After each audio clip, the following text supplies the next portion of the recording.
Olha aí, pessoal, esse vídeo que eu estou fazendo é em relação àquela pergunta que eu mandei para vocês sobre a lei de Hess, que eu falei para que serve a lei de Hess e pedi para vocês citarem exemplos. Então, algumas pessoas responderam, a maioria respondeu errado, e acho que somente uma pessoa respondeu com um exemplo.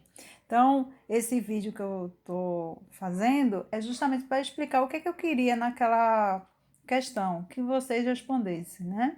Então, veja só, primeiro eu vou falar um pouquinho da lei de Hess. Então, veja só, quando eu tenho uma reação química que eu não sei, não tenho como medir ela experimentalmente, saber qual é a entalpia dessa reação, eu faço uso da lei de Hess utilizando equações químicas que já tem o ΔH calculado, já tem o ΔH determinado, e aí eu faço uma manipulação matemática para poder encontrar o ΔH de uma reação que eu desejo, certo? Aí eu coloquei aqui um exemplo de uma reação que eu desejo. A reação que eu desejo saber o ΔH é essa aqui que está em vermelho. Eu quero o ΔH de uma reação que eu tenho carbono sólido reagindo com 2 mols de hidrogênio gasoso para formar o CH4, que é o metano.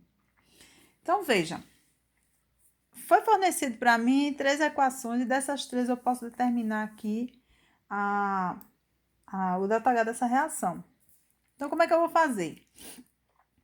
Eu vou olhar para essa equação aqui, ó, que é a que eu desejo, e vou pegar cada item desse e saber como eu posso fazer para manipular aí essa equação e chegar no valor de ΔH.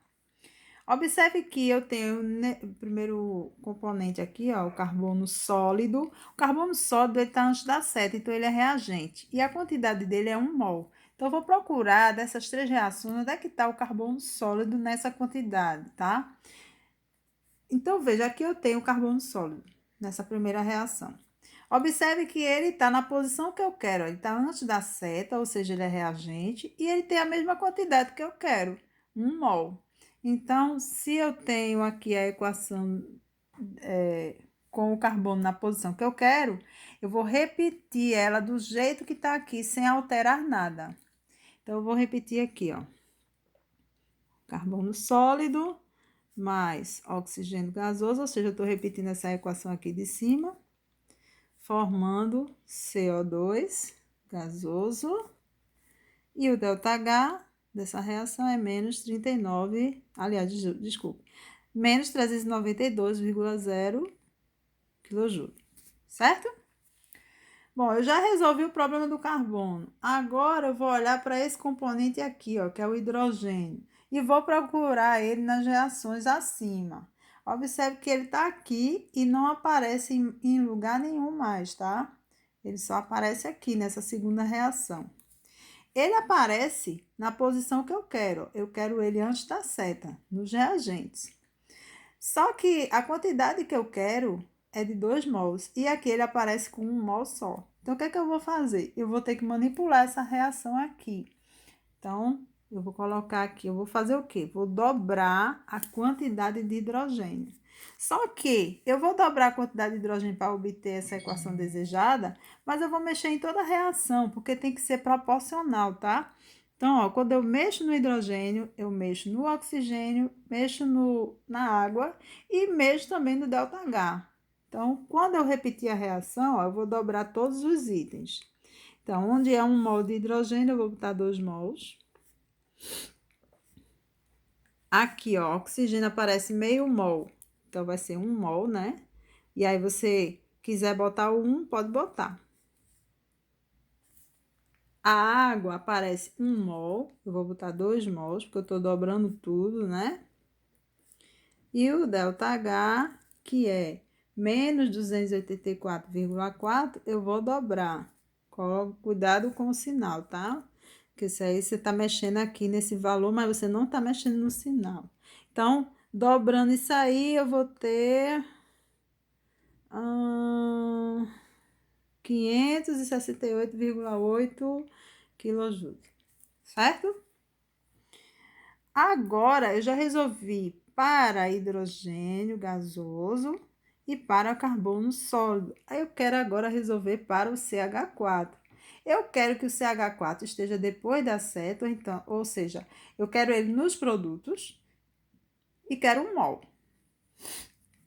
Então, eu achei aqui o CH4 que eu quero, só que ele não tá na posição que eu quero, ó.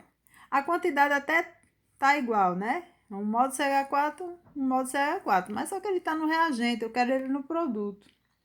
Então, eu vou colocar o CH4 no reagente.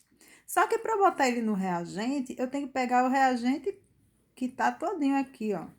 Ele tá CH4 com oxigênio. Então, eles dois aqui, eu vou mudar de posição. Então, eu vou trocar a posição dele, vou botar o CH4 e o O2 no lado dos produtos e o CO2 e o H2O no lado dos reagentes. Então, eu vou inverter essa reação química para eu poder ter o CH4 onde eu quero, que é nos produtos. Vamos inverter, né? Então, eu pego aqui, ó, CO2 gasoso, que é produto, vai ser reagente. Não precisa mexer nas quantidades. As quantidades estão ok, né? Porque o que eu quero, na verdade, é que isso seja um mol. E o CH4 agora vai virar reagente.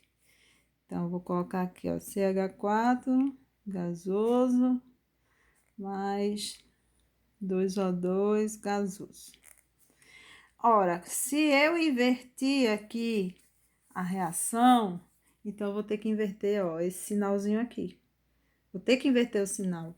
Sinal que era negativo, ele vai ser positivo. Certo? Agora, o que é que eu vou fazer? Eu vou somar todos esses itens para ver se bate com essa equação. Se bater, aí eu posso calcular o ΔH da reação. Então, vamos lá. Na soma, quem tiver do lado oposto vai ser subtraído. Quem tiver do mesmo lado vai ser somado, tá? Veja, observe que eu não tenho na reação que eu desejo nem oxigênio, nem CO2, nem H2O, não tem nada disso nessa reação aqui que eu quero. Eu tenho que tirar esses itens daí. Então, vou fazer aqui a soma para ver se eu consigo tirar. Aí o O2 nos reagentes, ele aparece duas vezes, nessa e nessa reação. Somando, eu tenho 2 mols de O2 do lado dos reagentes. Do lado dos produtos, eu tenho esse O2 aqui, ó, 2 mols. Então, eu tenho 2 mols de O2 no reagente e tenho 2 mols de O2 no produto. Aí, eu corto, tá? Como se fosse uma subtração. E passo para o próximo. Quem é o próximo que não está na reação? CO2. Ele não aparece nessa reação que eu desejo. Então, vamos retirar ele, né? Então, aqui eu tenho CO2 no produto e depois ele aparece no reagente de uma outra reação. Então, ó, vamos cortar ele. E agora, água líquida, né? Veja que a água líquida aqui aparece depois da seta e aqui aparece antes da seta. Aqui é no produto, aqui é no reagente. Então, vamos cortar ela. Agora, não tem mais nada para a gente cortar. O que é que a gente faz? Vamos somar agora para ver o que sobrou. Então, eu tenho aqui 3 reações. Os reagentes são carbono sólido e hidrogênio gasoso, e o resto foi eliminado, né? Então, eu tenho carbono sólido mais 2 mols de hidrogênio gasoso. E aqui nos produtos, depois da seta, aqui foi cortado, aqui foi cortado, aqui sobrou esse aqui e esse foi cortado. Então, eu tenho CH4 gasoso, certo? Veja, se bateu com a equação que eu desejo, o que é que eu vou fazer agora? Vou pegar esses valores e somar. Então, vamos somar os valores. Vamos pegar os que têm os sinais iguais?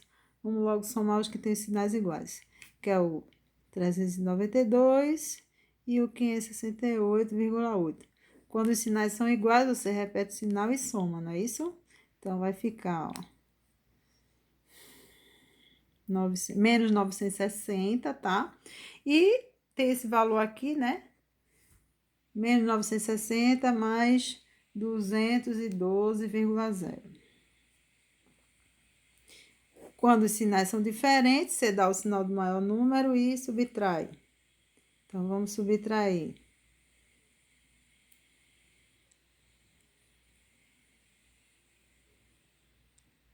Então, ó, o valor que aparece aqui, ó, é menos 748,8, que é justamente o ΔH dessa reação que eu desejava calcular. Então, ΔH dessa reação, menos 748,8. Certo?